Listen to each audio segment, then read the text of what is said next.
What's up, everybody? I've talked to about 5 or 6 people this week about doing the TL-S brake swap, and I told them I would do it and video it this week and post it on the page, but I didn't get around to it. Family and work took precedence, and my car got put on the back burner as usual, so anybody that's married and has kids knows how that goes. But I didn't want to leave you hanging, so I'm going to do a quick 5-minute video and tell you exactly what you need and what you need to do to make it successful.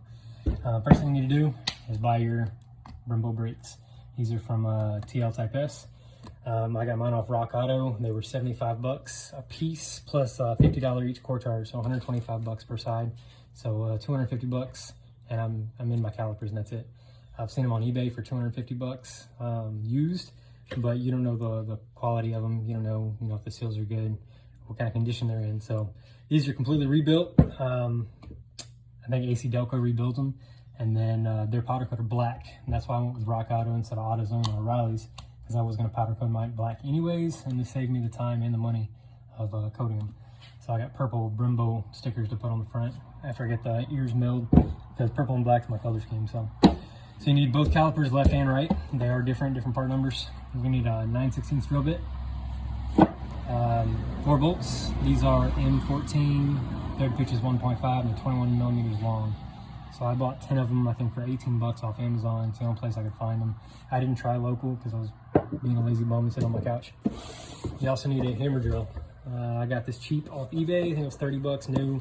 The only time I've ever used a hammer drill, ever working on an automobile, was for this brake swap previously. So I bought a cheap one just because I don't have one here. I got 10 cordless drills. I don't have a single hammer drill. So this drill is just for that swap. And that's pretty much it.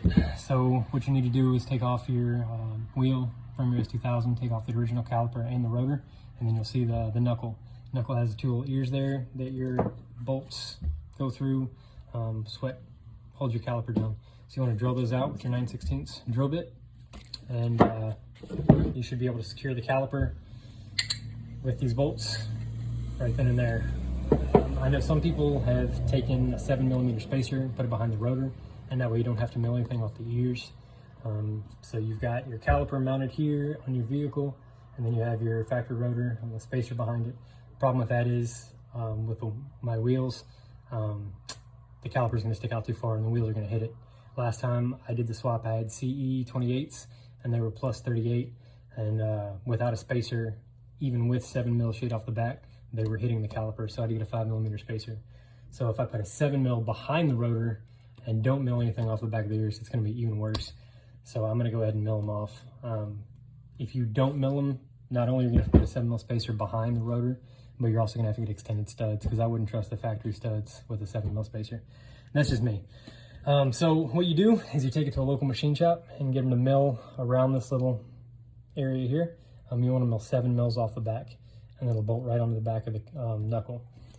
So you drill out the knuckle, mill it on the back here, 7 mils, and then from there, literally, you can bolt these on, throw in your factory rotor. You don't have to get a bigger rotor, different offset rotor. You don't have to do the NSX rotor swap or anything.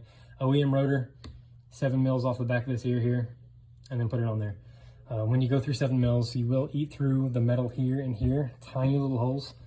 It's still sturdy, because if you take 7 mils off right here, see how thick that is? It's thicker than my thumb. And then it's still got this lip right here to help stabilize it. But you will have tiny holes, so for my peace of mind, I'm actually going to aluminum weld those.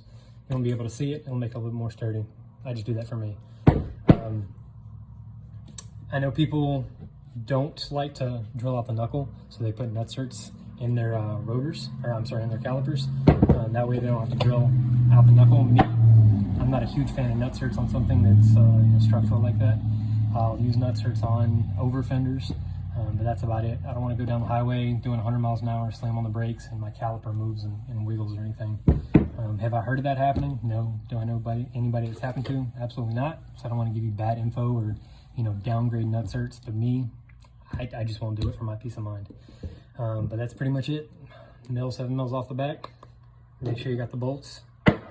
Drill your knuckle, put these on, put your rotor on, put these on, and put your brake line in here. Bolt your tire back up, bleed your brakes, you're good to go. That's about it. Good luck.